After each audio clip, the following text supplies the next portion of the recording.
राज्य में महिलाओं पर बढ़ते अत्याचारों के खिलाफ रोहिणी खड़से ने आज सड़क पर उतरकर प्रदर्शन किया। उन्होंने मंत्री गुलाबराव पाटिल के विवादित बयान की निंदा करते हुए महिलाओं से आत्मरक्षा के लिए चाकू और मिर्च पाउडर रखने की अपील की। साथ ही सरकार से लाड़की बहन योजना समेत सभी आश्वासन पूरे करने की मांग की। रोहिणी खड़से ने महिला आयोग के अध्यक्ष पर निशाना साधते हुए कहा कि वे सिर्फ अच्छा मेकअप कर पार्टी के कार्यक्रमों में शामिल होने तक ही सीमित है। इसके साथ ही उन्होंने सरकार से मांग की कि महिलाओं को दिए गए सभी आश्वासनों को पूरा किया जाए। खासतौर पर लाड़की बहन योजना के तहत महिलाओं के मानधन में बढ़ोतरी की उम्मीद जताई। अजित पवार के आज पेश होने वाले बजट को लेकर भी उनकी निगाह टिकी है।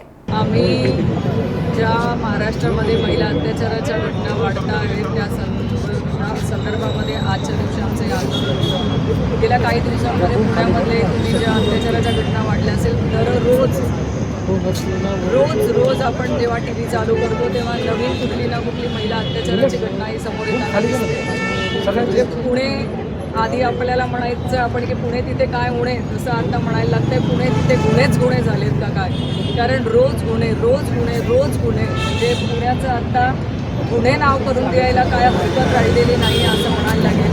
पण आज संपूर्ण महाराष्ट्रामध्ये असं कुठलंही गाव असा कुठलाही जिल्हा राहिलेला नाही आहे की जिथे महिला अत्याचाराच्या घटनांची नोंद झाली नाही। आमच्या आंदोलनाच्या माध्यमातून सरकारकडे एकच मागणी आहे की जो शक्ती कायदा महाविकास आघाडी सरकारच्या काळामध्ये मंजूर झालेला त्या कायद्यामध्ये अशा काही तरतुदी केलेल्या होत्या की जेणेकरून गुन्हेगारांवरती आळा घालण्यासाठी मदत झाली असते। तो शक्ती कायदा 3-3.5 वर्ष झाले अडगडीत पडला आहे। तो का मंजूर केला गेला नाही सेंट्रल गव्हर्नमेंटकडून, तो का पुढे मंजूर होऊन आपल्याकडे आला नाही याचे अनेक अनुत्तरित प्रश्न आम्हाला आहेत। त्या प्रश्नांची उत्तरं मागतोय। त्याचबरोबर जेव्हा अशा घटना महाराष्ट्रामध्ये होत आहेत तेव्हा पोलीस यंत्रणा काय करते, त्या पोलीस यंत्रणा त्यांच्यावर कडक कारवाई का करत नाही आहे हाही आमचा सवाल आहे। कारण अनेक ठिकाणी आपण बघतोय ती घटना नोंदवायला देखील महिला जिच्यावर अत्याचार झालेला आहे त्या महिलेला संघर्ष करावा लागतो। 2-2, 4-4 दिवस ती घटना नमूद केल्या जात नाही का तर फक्त ती रेकॉर्डवर येऊ नये। त्या महिलेला सुरुवातच पोलीस स्टेशनपासून होते की तिच्यावर गुन्हा नोंद करत असताना तिची तक्रार घेतली जात नाही। तक्रार घेतली गेली तर कारवाईला उशीर लागतो। कारवाईला उशीर लागल्यानंतर ते कोर्टात जातं। कोर्टात गेल्यानंतर 10-12 वर्ष जर आम्हाला न्याय मिळत नसेल, माझ्या माता भगिनींना न्याय मिळत नसेल तर त्या न्यायाला अर्थ राहत नाही। शेवटी म्हणतात तर justice delayed is justice denied. कमी पडतच आहे ना। जर त्या फक्त मला असं वाटतं काहीतरी फक्त चांगलं मेकअप करून हायली फायली चांगलं जायचं आणि सगळ्या पक्षाच्या कार्यक्रमांमध्ये मटकायचं एवढंच तिथे काम दिसतंय। त्यांच्या जवळ त्यांच्या पुण्यामध्ये ज्या घटना झालेल्या आहेत त्या घटनांवरती त्यांचं साधं वक्तव्य चिकार शब्द आलेला नाही आहेत। काल गुलाबराव पाटील यांनी जे वक्तव्य केलं त्याच्यावर त्या बोलल्या नाही आहेत। स्वारगेटच्या घटनेमध्ये ज्या त्यांच्याच सत्ताधारी पक्षाच्या आमदारांचे जे सहकारी होते त्याच्यावर त्या बोललेल्या नाही आहेत। अशा मंत्रिमंडळातल्या अनेक मंत्र्यांवरती महिला अत्याचाराच्या घटना नोंद आहेत। त्यांच्या राजीनाम्याची त्या मागणी करणार नाहीत, त्यांना पाठीशी घालण्याचं काम करतात। म्हणजे त्या कुठल्या तरी एका पक्षाच्या आहेत, त्या संपूर्ण महाराष्ट्राच्या महिला आयोगाच्या अध्यक्ष नाही आहेत। त्या महिला आयोग म्हणजे फक्त सत्ताधारी पक्षाच्या बाजूचीच हे करणारच महिला आयोग आहे। हो, यांच्या मंत्र्यांचं तर आपण खरं सत्कारच केले पाहिजे। त्यांना सत्ताधारी मंत्र्यांनी ठरवूनच घेतलेलं आहे की रोज उठायचं आणि महिलांच्या बाबतीमध्ये अपशब्द काढायचे।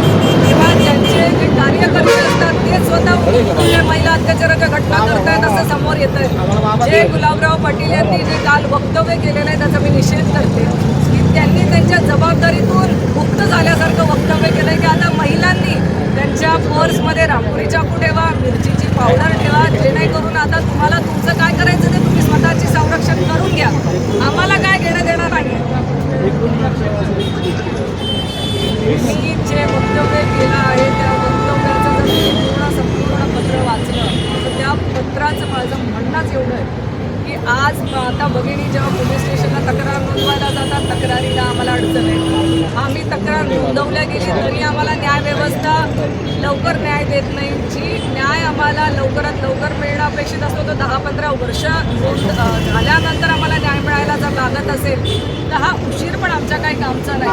आणि अशी न्यायव्यवस्था जी आम्ही सांगतोय की अरे ही आता तुम्हाला कठोर कायदे करणं गरजेचं आहे, सरकार साधं ऐकायला तयार नाही।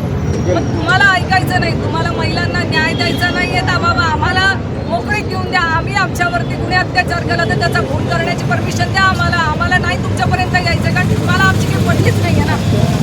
जर आपण बघितलं असेल की विधानसभेची जी निवडणूक झाली त्या निवडणुकीमध्ये लाडक्या बहिणीच्या मतं मिळवण्यासाठी त्यांना वेगवेगळ्या तऱ्हेने प्रलोभनं देण्यात आली. 1500 रुपये आम्ही तुम्हाला आता देतोय, भविष्यामध्ये लगेच तुम्हाला आम्ही 2100 रुपये करून देऊ.